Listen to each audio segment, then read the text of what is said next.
Good morning. Good morning. Happy Monday, May 23rd. Do you know what that means? That it's May 23rd. It's only 7 months and 2 days until Christmas. How do you do that?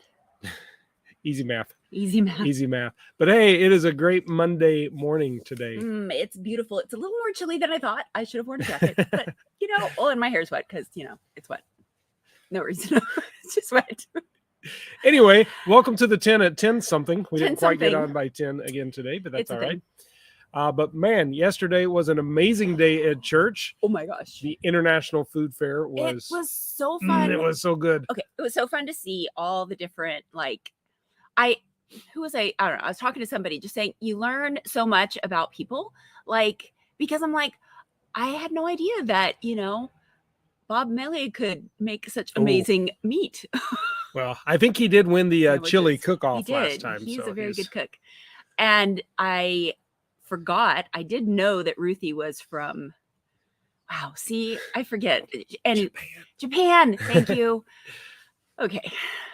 Oh, but there was some amazing, and I hate to start singling out food because it was also good, but I couldn't make it to all of them. I tried.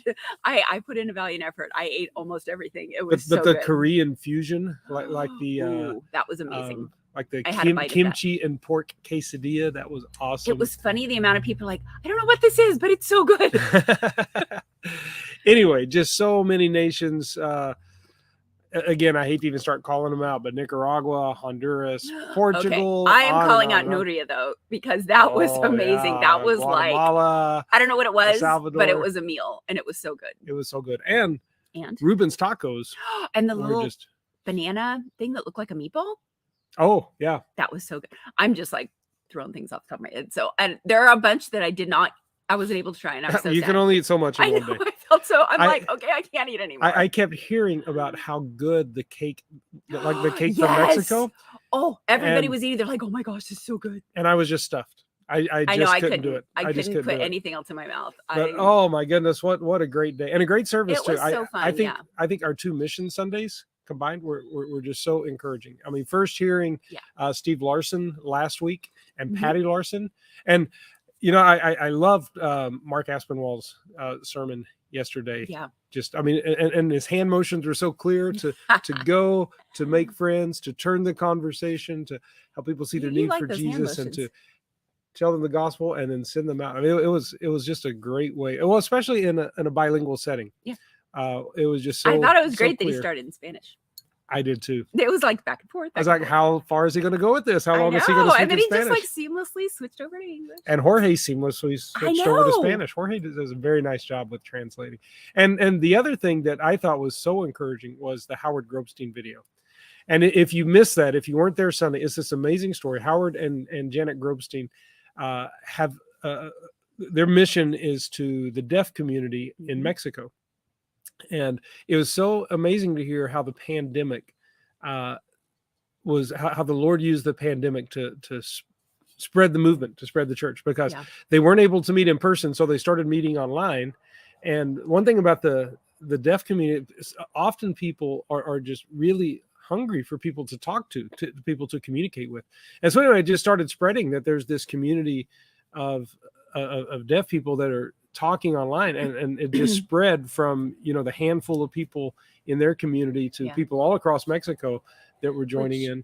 It's amazing that God uses the things that happen in the world that are hard and struggles, but God uses them for good.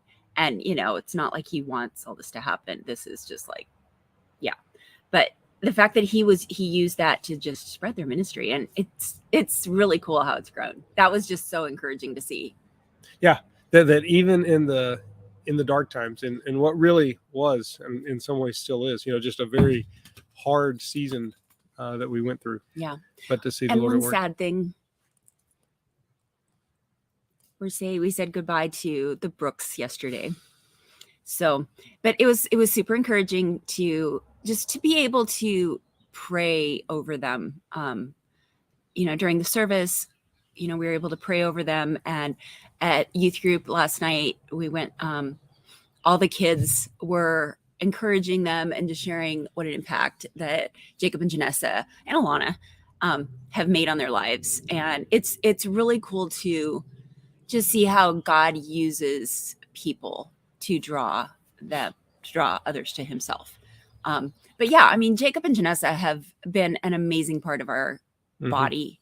And I mean, they will be very, very, very missed. And luckily they're not going far, but still, just want to encourage everybody to keep praying for them, because, starting a new ministry is always challenging. I mean, because it's new, and I can speak from experience.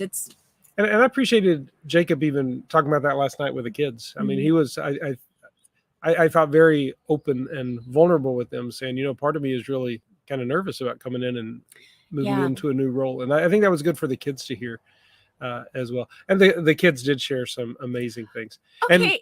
Are the youth in our church? They are amazing. I mean, deep and heart. It was just, I was very touched and just very impressed by the depth of their sharing and stuff. So yeah, good job, parents. Well, and I would say too, as much as we're praying for Jacob and Janessa as they move on, be praying for our students. I mean, that's going to leave a big hole in their hearts. Yeah. And the transitions they're hard for everyone, but especially, if someone has been very, very significant in your life, like Jacob and Janessa have been for so many of these students. But it's the other thing is it's an opportunity for other people to step up. So maybe, you're listening to this and you're not connected with a place where you're serving in ministry. And I think in all of our family ministries, I mean, as Susan was talking about the I don't even know the name of it. It's not VBS. Super exciting, wonderful Kids Sunday thing we're doing. There are so many opportunities to step up and serve with that. There are opportunities to serve within the youth ministry as well. So I think both in kids ministry and in the youth ministry, there's a big need. I was just going to say that. Oh, okay. Our kids are amazing, and we value kids. We value their hearts. We value kids are amazing, and we need to pour into them, and they need, parents are pouring into them. But I mean, I know for me, when my kids were growing up, I wanted other people to pour into them too, because other people can say things to your kids that you can say, but they don't hear in the same way that they hear it from someone else. So, and even just, it always made me so happy when people loved my kids. Yeah. I mean, one of my kids, Cassidy, I love her so much, but she was feisty. She was a fireball. And, she kind of got kicked out of nursery once for beating. She would be like too rough with the babies and kids. And it's like, so I always heard this, oh, well, Cassidy did this, Cassidy did that. And I mean, not bad things, but just, she was feisty and she was like a bundle of energy.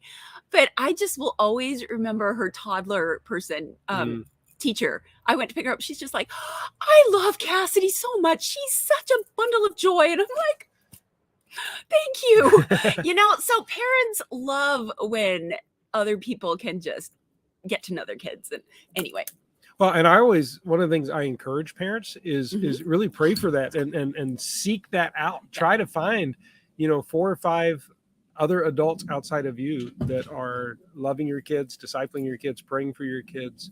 It's an amazing, as difficult as it is, especially to be a child and a teenager right now. That makes it kind of creates just this safety net of there are other adults other than parents that are praying for my kids and loving my kids and encouraging and discipling. Little and big kids, littles and bigs. Littles and bigs. That's good. Drinking amazing tea, by the way. So speaking of amazing tea, what? We're going to go to 507 today. We haven't been in a while. Yes. And amazing coffee. They have the best coffee. They have the best brunchy stuff.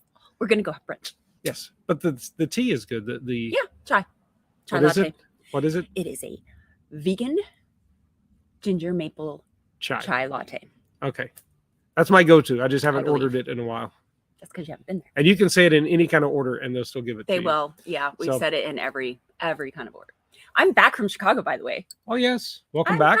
I don't think I have any more trips planned. You never know, though. Next week, know. I might be somewhere else. Where in the world is? We may be singing that again. You never know.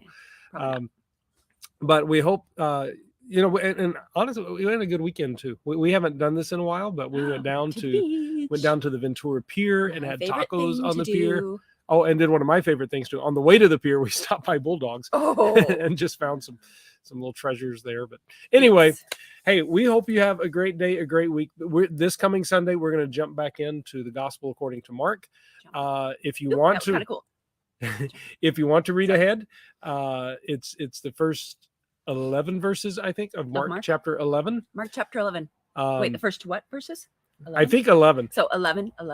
It's Jesus riding into Jerusalem on a donkey. People are waving the palm See, branches. You like hand motions. Yeah.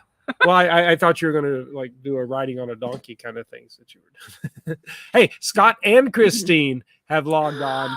Oh my gosh, I was just thinking of you guys the other day. I miss you so much. Yeah. Speaking of people we miss, we're going to miss the Brooks, but yeah, we miss the Simmons down in San Antonio. A friend of ours, I never know what you're going to say. Alex Rivero, was just in San Antonio last week, I think. And he was saying it was like crazy hot, like 95 degrees at night or something. Just oh my gosh, I'm so brutal. sorry, guys.